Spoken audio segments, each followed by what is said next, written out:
Being alone at home has never been a problem for me. My parents traveled to a wedding of some distant cousins, and, for the first time, they left me taking care of the house for 2 days. At first, I thought it would be quiet, just me, my video game, and the freedom to sleep late without anyone complaining. The first night was good. I marathoned series until late, and ended up sleeping on the sofa in the living room, with the TV on quietly. The house was quiet all the time, only the normal noises of an old house, you know. Creaking from the floor, the wind hitting the windows. Nothing that really scared me. On the second night, it was different. I was already a little tired, so I just put some movie to pass while I was playing with my cell phone. It was about 2 in the morning when I noticed something weird. The living room bookshelf has a large mirror that takes up almost half of the wall. While I was looking at the cell phone screen, out of the corner of my eye, I saw in the mirror a figure passing behind me. At the time I stood. My heart raced, but when I turned back quickly, there was nothing.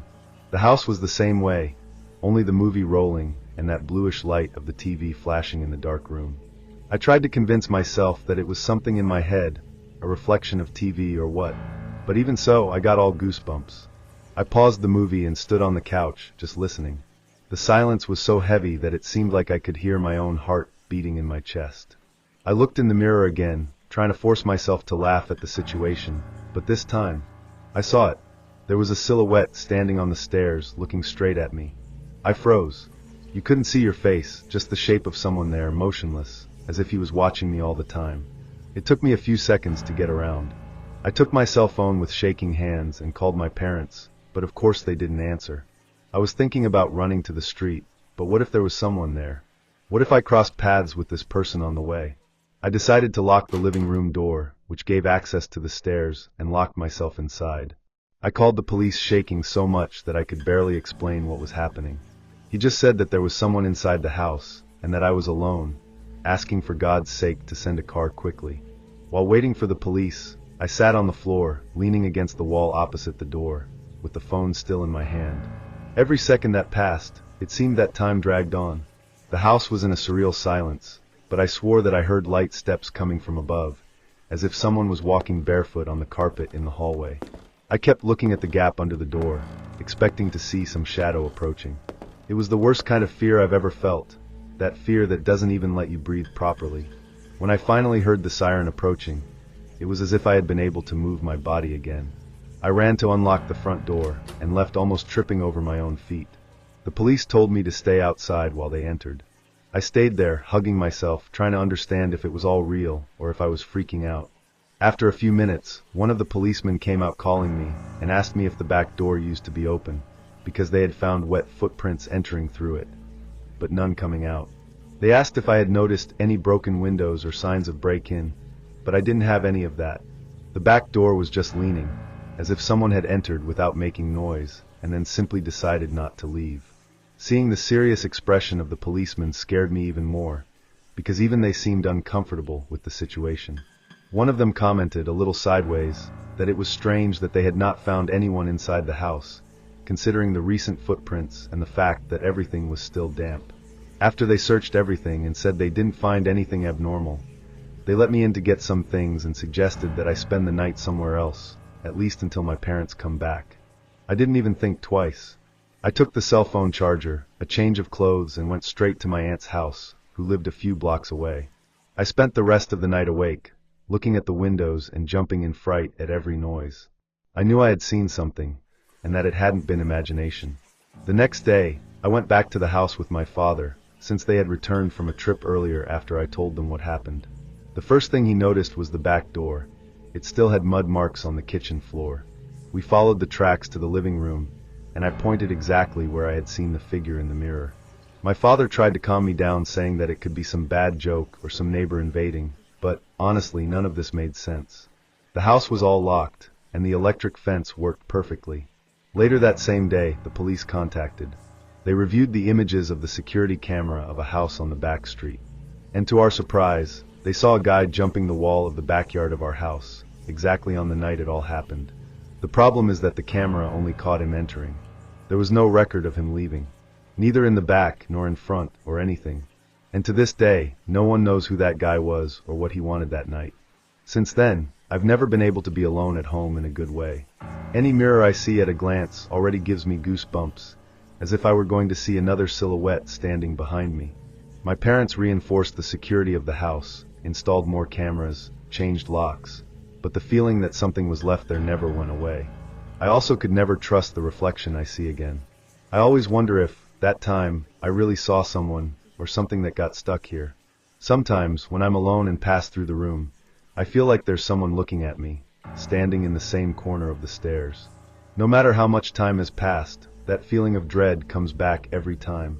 It's as if the reflection had shown not only what was there that night, but what might never have really gone away. To this day, I wonder what would have happened if I hadn't looked in the mirror right at that time. Would I have managed to get out? And you? Have you ever seen something strange reflected in a mirror? Tell me in the comments. I've been living alone for about 3 years, and one thing I've always been obsessed with is locking everything up before going to sleep. I check the front door, the back door, close all the windows, even those that barely open. It's like a bedtime ritual. That night, it was no different. I checked everything, turned off the lights, and went to the room as always.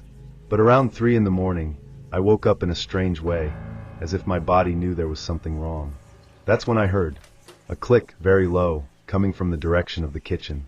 It was the noise of the back door handle turning slowly. I was paralyzed in bed, trying to understand if it had been real or if I had dreamed. But then it came again, stronger, as if someone had been trying to open the door harder now. The heart shot in a way that I thought it was going to faint. I took the cell phone with my trembling hand and called the police in the quietest way possible, trying not to breathe loudly. While talking to the attendant, whispering, I looked in the direction of the corridor and saw a dim light coming from the kitchen. When I looked closer, the back door was ajar. And the worst, the security camera signal, which was always lit in the corner of the kitchen screen, was erased. I couldn't believe what I was seeing. I was absolutely sure that I had locked that door. Fear took over me in a way I had never felt before. The police attendant tried to keep me calm, asking me to stay in a safe and quiet place until the car arrived. I could only think that, if someone had entered, he could already be inside the house with me. I tried to lock the bedroom door, but I realized that the doorknob had no key. So I pushed the dresser against her, praying for it to hold anything on the other side. The feeling was that every second took forever. I heard light footsteps around the house, as if someone was trying to be quiet, but the wooden floor delivered. It was an almost imperceptible sound, but I knew it wasn't imagination.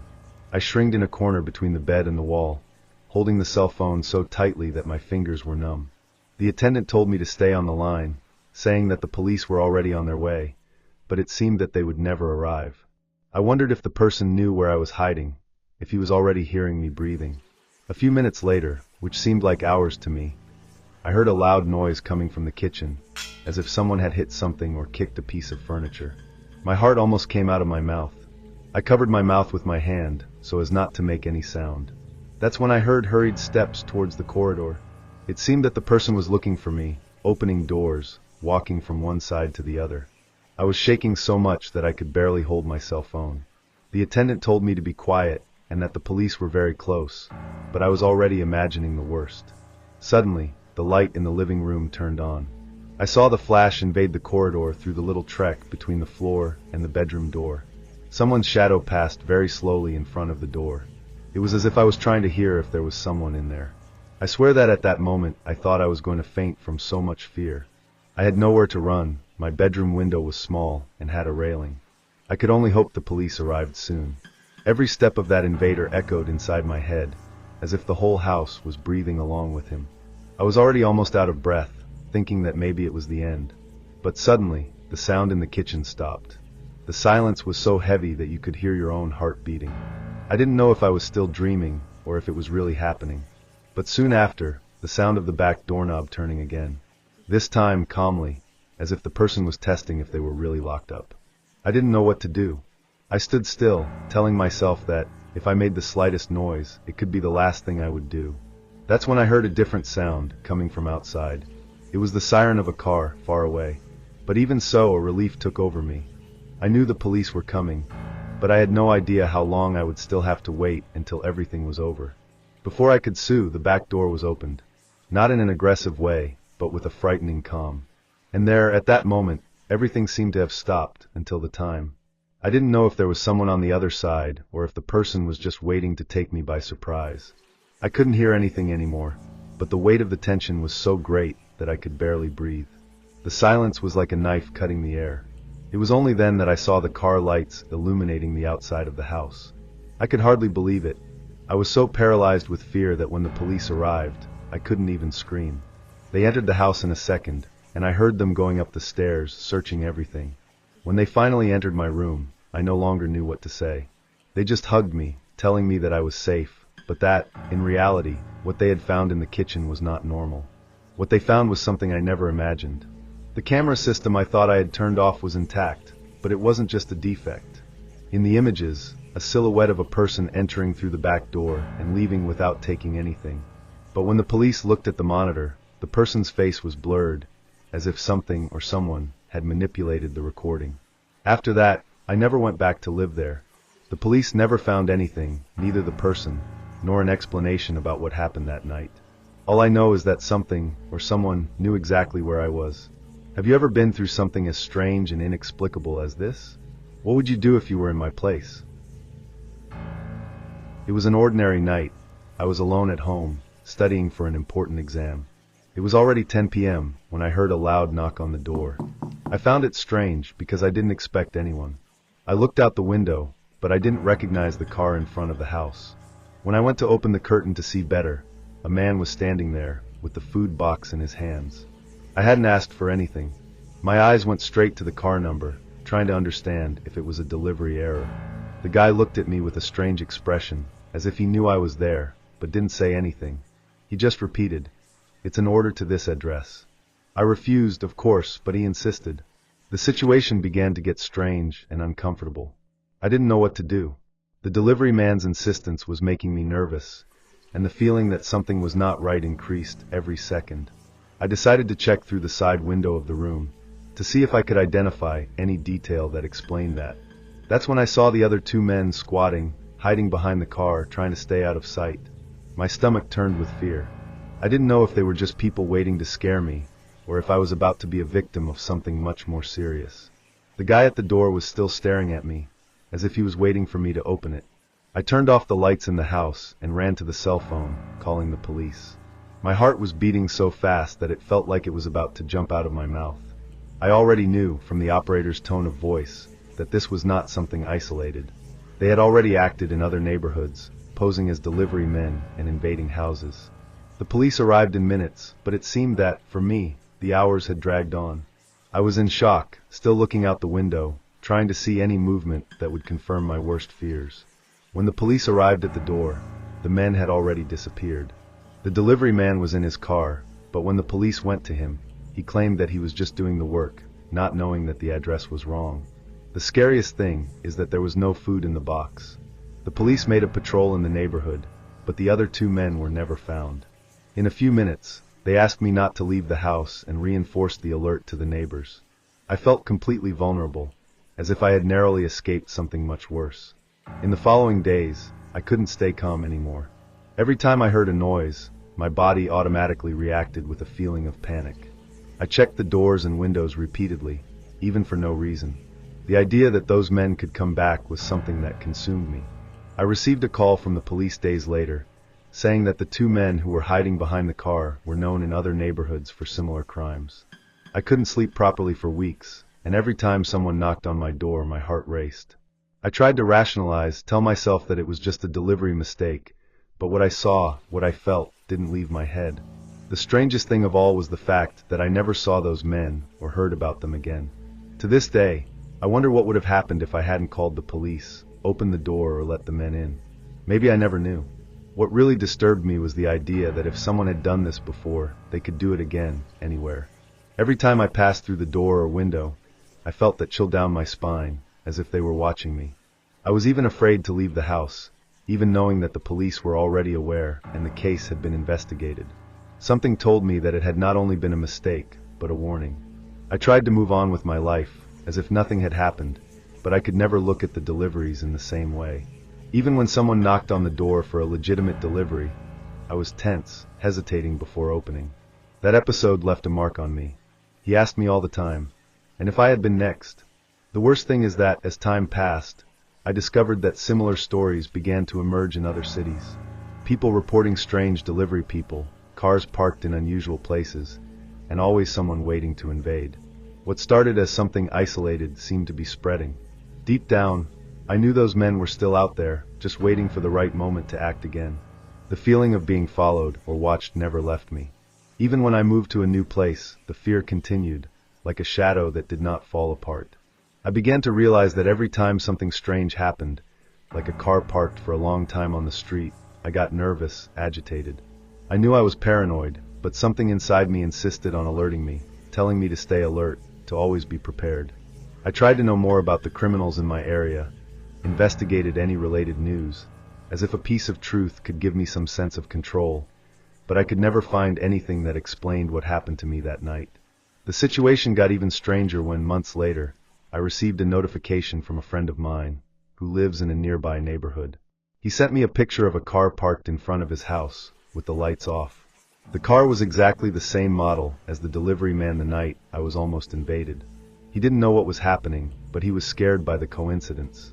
I told him not to open the door to any stranger, and soon I became more attentive to what was happening around me. That growing fear took over me once again.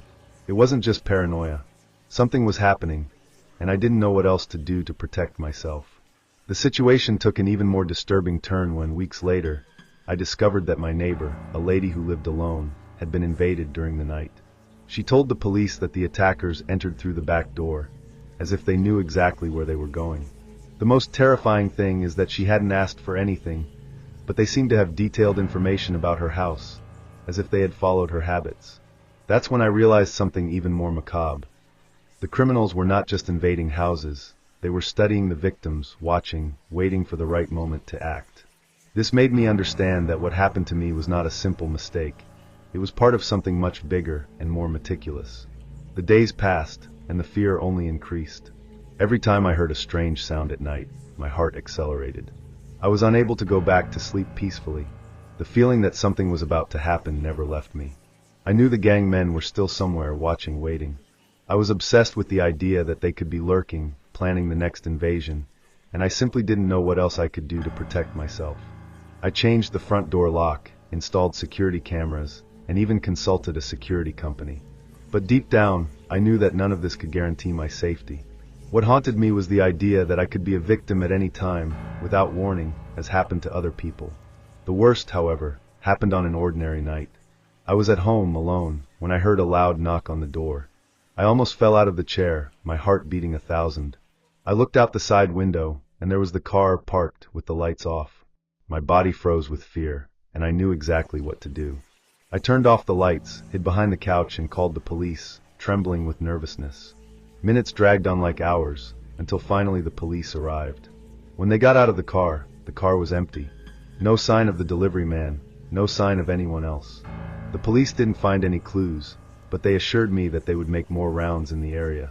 The worst of all was realizing that, even after everything that had happened, the gang men were closer than I imagined. They had never left. I never knew exactly who those men were, what they wanted from me, or if they were still around. The truth is that, despite all the security I had installed, the fear was not gone. Something inside me always told me that, at any moment, something much darker could happen. And that feeling never left me. The worst thing is that, to this day, I wonder if what happened was really an invasion attempt, or if, somehow, they were just testing me, waiting for the right moment to act. The only thing I know for sure is that, after that night, my life was never the same again. And the most terrifying of all, I never knew if they were watching the house, or me. Have you ever been through a situation where you felt that someone was watching you? How did you deal with it? Share in the comments.